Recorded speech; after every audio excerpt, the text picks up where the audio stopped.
Merhaba arkadaşlar, YouTube kanalıma hoş geldiniz. Bugün sizin bayılacağınız tariflerden bir tanesini yapacağız. Hep beraber güzel bir brownie yapacağız ama brownie'mizi lezzetlendireceğiz. Yani aslında düz bir brownie ile başlayacağız ama onu içi böyle fıstık dolgulu hurmalı bir brownie'ye çevireceğiz. Şimdi burada 300 gram kadar çikolata var.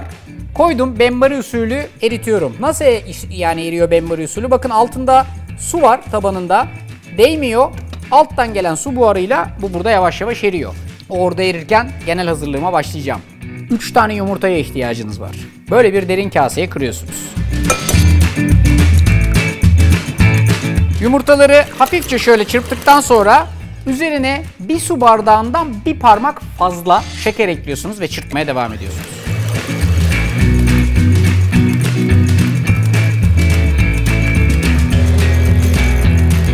Yumurta ile şekerin içi tamam. Bak kıvama bak. Nasıl başkalaşmış bir kıvama geliyor, görüyor musunuz? Bizim için önemli bu kıvam. Çikolatanın da eridiğini görüyorsunuz. Akışkan sıvı bir çikolata. İçerisine 150 gram kadar da tereyağı ilave ediyorum. Tereyağla çikolatayı güzelce birbirine karıştırıyorum.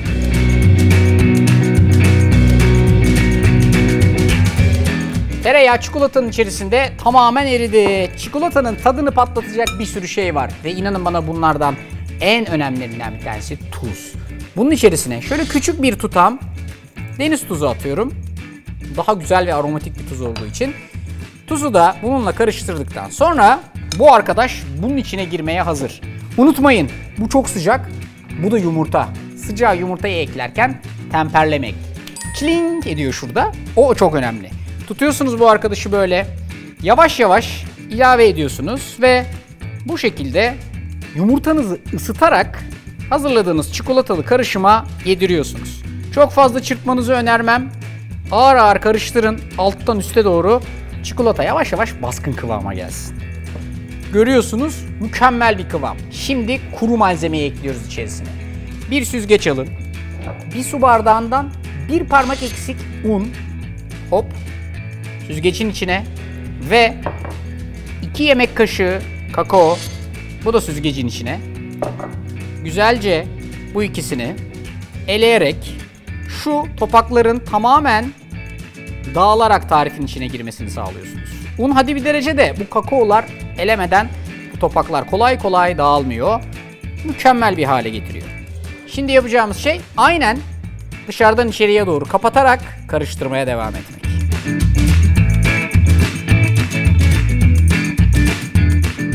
Bak, dışarıdan içeriye karıştırdıkça şu kıvamın ne kadar hakim bir noktaya geldiğini görüyorsunuz. Hafif böyle macunumsu bir kıvam arıyoruz ve içeride hava kabarcıklarının, köpüklerin olduğunu görmek istiyoruz. Eminim evde yaparken %100 başarı istiyorsunuz. Adım adım giderseniz %100 başarı bir hayal değil. Daha önceki yaptığımız tariflerde kabaran kek, kakaolu kek, ıslak kek, çikolatalı kek, hepsinde başarımız %100'dü. Bu da öyle olacak. Dışarıdan içeri karıştırdıktan sonra artık bu arkadaşı fırın kabına alabilirim. Böyle bir kare fırın kabım var. Çok büyük değil. Tabanını yağladım ve içerisine brownie'yi daha kolay çıkartabilmek için şöyle bakınız 2 parça yağlı kağıt seriyorum. Bir tanesi böyle. Tabanını yağladım ki yağlı kağıt buna iyice yapışsın diye. Bir tanesi de böyle. 4 köşe teşkil. Bunu bunun içine transfer edeceğim. Altın pençe tekniği, bak bu tekniği iyi biliyorsunuz artık. Şöyle tutuyorsunuz, hoppa. Kaldırıyorsunuz tek elle ve dikkatli olarak brownie'yi bunun içerisine transfer ediyorsunuz. Kenara köşeye yaymaya çalışmayın. Siz bunu ortasına dökün. O zaten her tarafa doğru kendi kendine yürüyecektir. Şimdi tarif buraya kadar standart bildiğimiz, yaptığımız bir brownie. Fakat bunu birazcık daha eğlenceli hale getireceğiz. Hurma. Açtım ortasını ve bu hurmaların içerisini fıstıkla dolduruyorum. Bayağı bir şey yani. Bak. Hem de bir tane 2 tane değil. Epeyce dolduruyorum.